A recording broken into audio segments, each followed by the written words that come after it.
ఉత్తరప్రదేశ్ హత్రాస్లో జరిగిన తొక్కిసలాట ఘటనకు నిర్వాహకుల నిర్లక్ష్యమే కారణమని తెలుస్తోంది. వేలాదిగా తరలివచ్చిన భక్తుల సంఖ్యకు తగ్గట్లుగా ఏర్పాట్లు చేయకపోవడం వల్లే ఘోరం జరిగినట్లు ఆరోపణలు వినిపిస్తున్నాయి. ఈ ఘటనపై దర్యాప్తు బృందాన్ని ఏర్పాటు చేసిన యూపీ ప్రభుత్వం 24 గంటల్లో నివేదిక సమర్పించాలని ఆదేశించింది. మరోవైపు మృతదేహాల గుర్తింపు కార్యక్రమం కొనసాగుతున్నట్లు అధికారులు తెలిపారు. భోలే బాబా ఆచూకీ ఇంకా లభ్యం కాలేదని, అతన్ని పట్టుకునేందుకు బృందాలు గాలిస్తున్నాయని పోలీసులు తెలిపారు.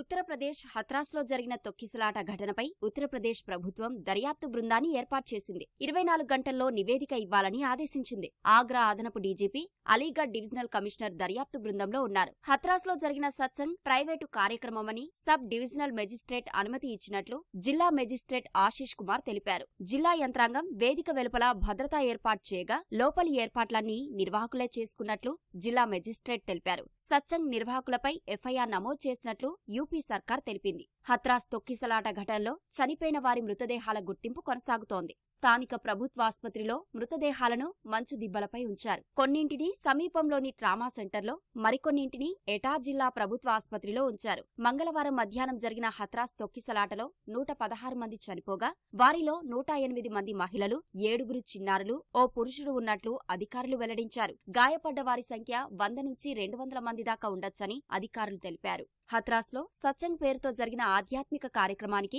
యూపీలోని వేర్వేరు జిల్లాలతో పాటు పొరుగు రాష్ట్రాల నుంచి వేల సంఖ్యలో భక్తులు హాజరయ్యారు. కార్యక్రమం ముగిసిన తర్వాత భోలే బాబా వెళ్లిపోతుండగా భక్తులు ఆయన పాదాలను తాకటానికి పరిగెత్తారు. వేదిక సమీపంలో ఉన్న కాలువ నుంచి నీరు పొంగిపొరడంతో రహదారి బురదమయంగా మారింది. దీంతో భక్తులు ఒకరిపై ఒకరు జారిపడడంతో తొక్కిసలాట జరిగినట్లు తెలుస్తోంది. వేల సంఖ్యలో భక్తులు హాజరైనప్పటికీ అందుకు తగ్గట్టు ఏర్పాట్లు చేయలేదని సత్సంగ్కు హాజరైన భక్తులు కొందరు ఆరోపించారు.